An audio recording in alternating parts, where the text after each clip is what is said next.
jumping out of our skin. We're just jumping out of our skin. Another man who's jumping out of his skin is no doubt, well, he's probably gone a little bit grey, I think. Speaking to him during the week is our next guest, and that's the St Albans Saints football director, Jason XERRI, who joins us. He was kind enough to join us. He's got a big meeting later on tonight, but he's been able to join us, and he's on the line now, or he's here now. Jason, can we hear you, mate? Can you hear me? Absolutely. Fantastic and nice and loud, and your head is covering the whole screen. So it's a pretty big head, mate. Yeah. I'm having to do this with my phone, so that's why the screen. Yeah, no, that's right. No, you absolutely. Thank you very much for joining us, Jason. Mate, we've talked about the effects that COVID has had on a few clubs. For Eastern Lions, Altona Magic, it was probably a breath of fresh air that they were locked down last year. They weren't going too well.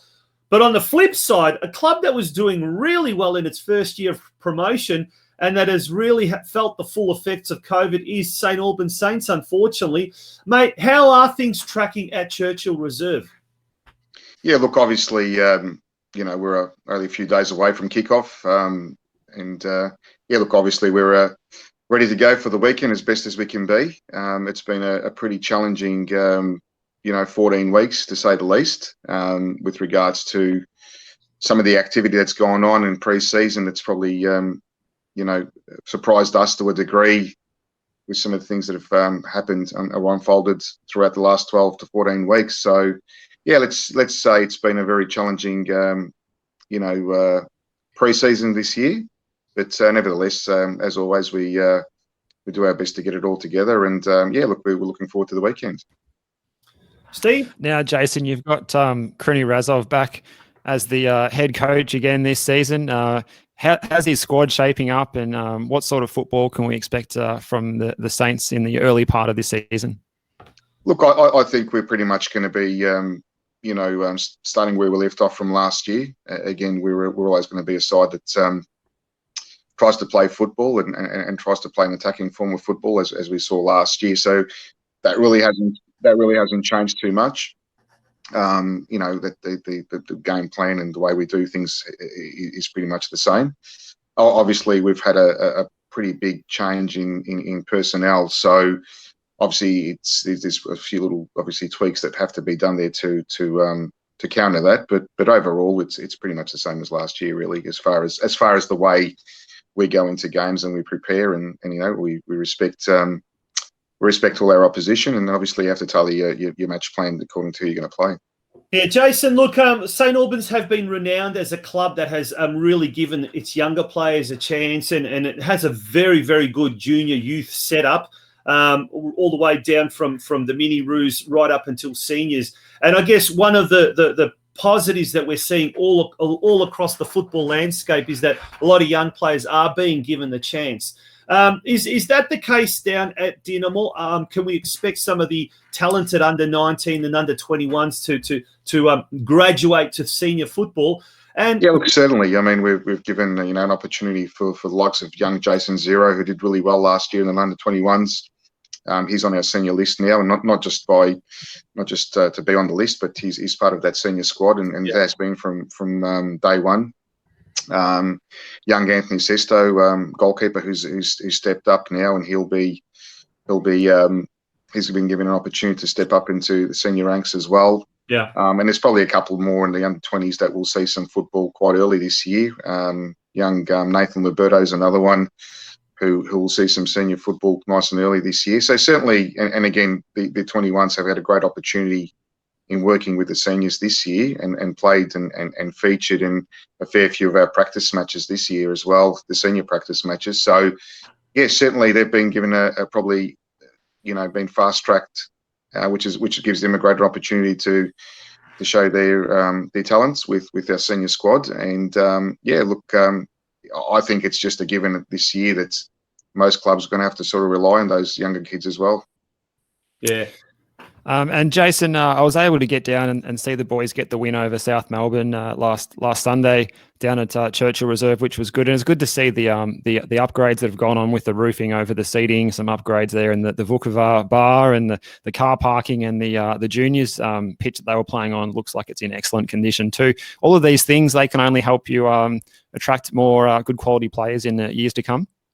Look, certainly, and I think it's a credit to the board and the committee who have worked tirelessly, and the volunteers to get all of this happening as far as the off the pitch items go, and they continue to work with council, and there's some major plans and works that are in the pipe works at the moment, which we'll see come into fruition over the next couple of years. We've got some new portable change rooms that are being renovated now for the next couple of months. They'll be ready as well, so it'll give us more change rooms as well.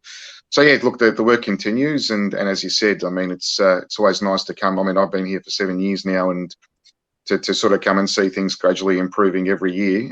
We've got lights now, so we can actually play night games as well if we needed to. So yeah, certainly as far as the facilities go, and that helping attract players, it definitely does help. Yeah, mate, it's great to see the transformation off the field, the transformation on the field as well. But I guess the big transformation that is going to happen over the next few years is the talk of a national second division.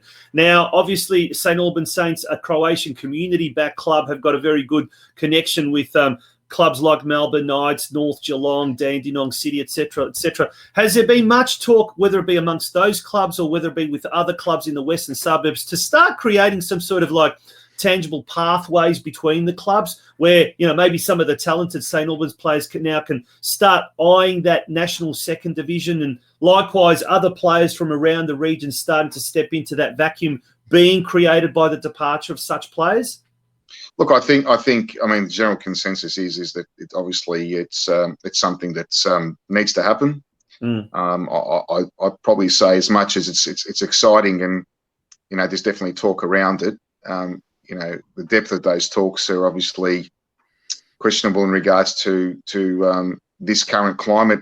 It's sort of one of those things. It's fantastic that it's happening, but at the same time, I think a lot of clubs are quite focused on trying to deal with COVID and the effects that COVID's had on the clubs. So it's probably taken a little bit away from all those exciting things and all those things that need to happen, again, with, like you just mentioned, pathways and so forth. So I do definitely think those things are going to be talked about in a little bit more depth, probably a little bit down the track. Yeah.